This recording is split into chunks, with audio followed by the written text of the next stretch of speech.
We all marvel at the sports heroes we see on television.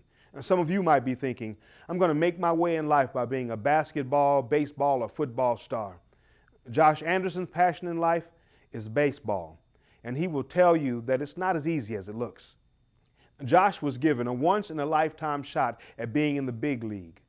As a junior in college, he had to decide whether or not he would follow his dream or finish his education. Baseball started for me at an early age. I was 5 years old when I started playing t-ball at Science Hill Park, and I was fortunate enough to play elementary, middle school, and then high school sports. And you know, sports was what I loved to do. Basketball, baseball was my two favorites, obviously. As a result of playing baseball throughout high school, I was fortunate to get a scholarship to go on past high school and play college ball. And I played 3 years of college baseball. My goal when I went to college was to just try to play at this level. You know, I didn't really think about going past college to be a professional athlete. At the moment in time, I just wanted to play. I wanted to be a part of the college team.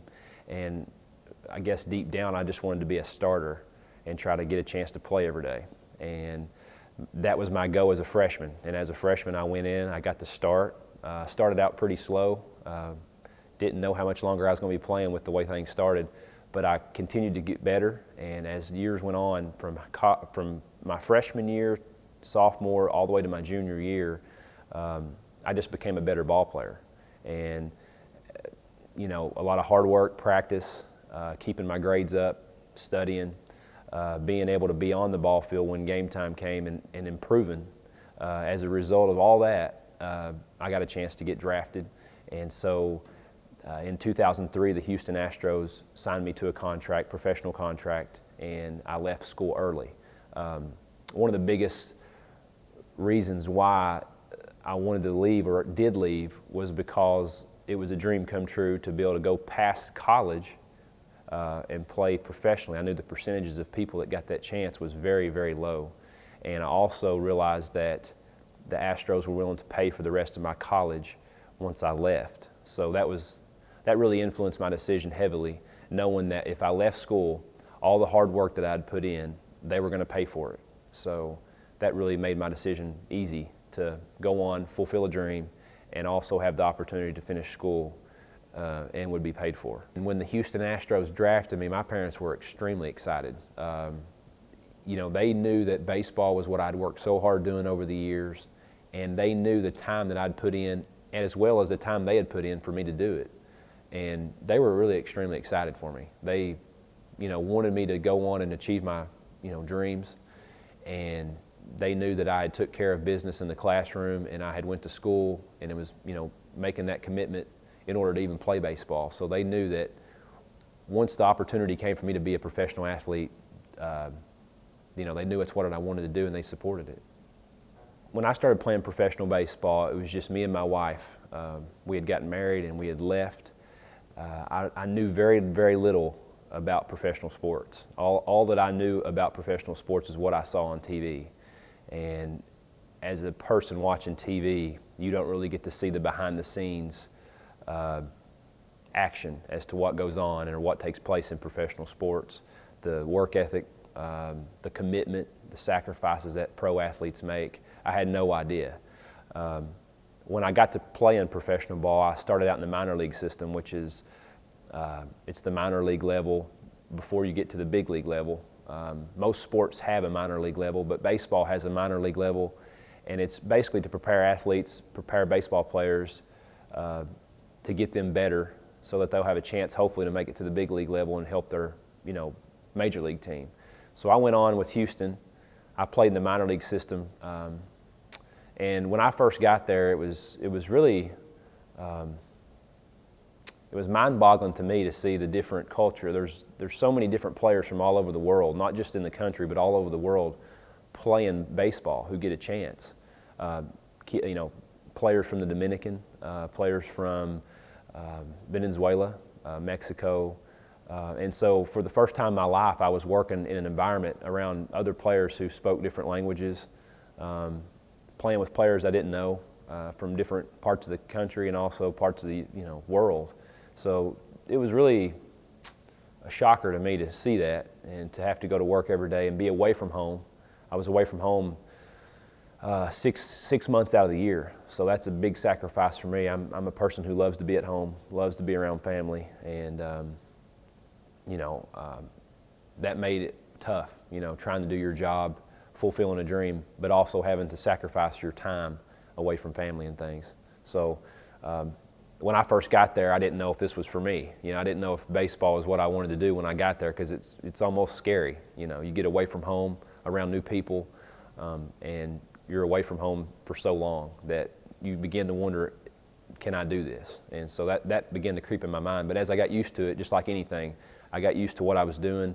I enjoyed baseball so much that the things that I thought would keep me from wanting to go on began to, sink in, and I began to get used to what was taking place. So I had no problems with the adjustment once, I guess, a couple weeks got behind me. You have to be your own self-motivator. There's nobody really patting you on the back, telling you how good you are, or cheering you on the whole way. You're away from your parents, you're away from your family, friends, and you're out there on your own trying to do what you love to do. And there's a lot of sacrifice to that. Anything you want to do in life, whether it's sports, a job in anything, there is always going to be a sacrifice you have to make, whether it be time spent away from family, time at the office, time preparing yourself, setting goals, trying to get better. There's always a sacrifice to something, no matter what it is. And you have to be willing to make that sacrifice, and you have to be willing to go the extra mile, work hard, and you have to have a little bit of desire. For me, I never realized that much time and work ethic was involved in becoming a pro athlete, but to hone your skills, to become the best you can be, and to compete against the best players in the world, you have to train, you have to be focused, you have to be self-disciplined in order to compete. Here's Josh Anderson. He fists one past Rollins into left field, so the tying run to the plate. I remember one of the biggest letdowns of my career was in 2008 when I was with the Atlanta Braves. I had just got called up with Houston in 2007 and had a great September. And the following year, I got traded to the Atlanta Braves, and I played with Atlanta all of the 08 season. I was in AAA, and I played in the big leagues with the Atlanta Braves. That year, I went to spring training with Atlanta, and I was on the cusp of making the major league roster, which would have been the first time in my career that I started the season in the big leagues. And I was so excited. I remember the end of spring training was coming, and we were going to take a trip to Atlanta to play an exhibition game. And I was at that game, and I thought to myself, this is the last game of spring training. If I make it through this, then I've made the team. So my hopes were up. I was excited. My family was in Atlanta to watch the game. My wife was there, my brother.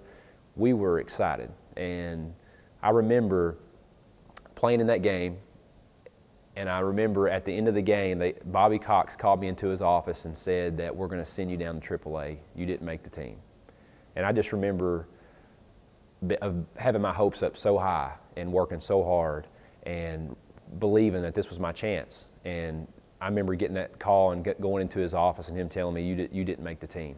And for me, that's one of the biggest letdowns, also one of the biggest,